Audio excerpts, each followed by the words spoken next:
Hello, ഒരു packet bread മേടിച്ചിട്ട് ഇപ്പോൾ 3 ദിവസമായി. ഇനി അടുത്ത ദിവസം കഴിഞ്ഞാൽ അതിൻ്റെ എക്സ്പയറി തീരും. വെറുതെ ബ്രെഡും ജാമും ഒക്കെ കഴിച്ചങ്ങോട്ട് മടുത്തു. എന്നാൽ പിന്നെ ഒരു വെറൈറ്റി ഐറ്റം ആയിക്കോട്ടെ എന്ന് വിചാരിച്ചു. ഒരു പാനിലേക്ക് അല്പം ബട്ടർ ചേർത്ത് കൊടുക്കുക. പിന്നെ 2 ബ്രെഡ് സ്ലൈസ് എടുത്തിട്ടുണ്ട്.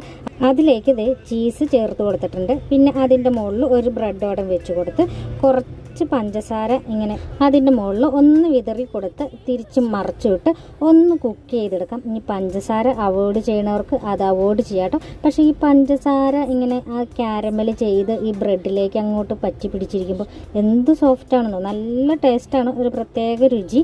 അപ്പോൾ അതാണ് ഇതിൻ്റെ ഹൈലൈറ്റ്. പിന്നെ പഞ്ചസാര ഒഴിവാക്കണവർക്ക് ഇതുപോലെ ബ്രെഡ് മുരിയിച്ചെടുത്ത് കഴിക്കാവുന്നതാണ്. ചീസൊക്കെ വെച്ച് ആ ചീസൊക്കെ അതിൻ്റെ ഉള്ളിൽ കിടന്നങ്ങ് മെൽറ്റായി നല്ല സോഫ്റ്റായിട്ട് കിട്ടുന്നതാണ്. പിന്നെ ഞാനിത് കുറച്ച് പഞ്ചസാരയോടെ ചേർത്ത് ഇതൊന്ന് കാരമലായി ഈ ബ്രെഡിൽ പിടിക്കുമ്പോൾ ഉണ്ടാകുന്ന ഒരു ടേസ്റ്റ് ഉണ്ട്, അത് ഒരു പ്രത്യേക രുചിയാണ്. അപ്പോൾ ഞാൻ അങ്ങനെയാണ് കഴിക്കുന്നത്. അപ്പോൾ ഇത്രയുള്ള വീഡിയോ. എല്ലാവർക്കും ടാറ്റാ, ബൈ ബൈ.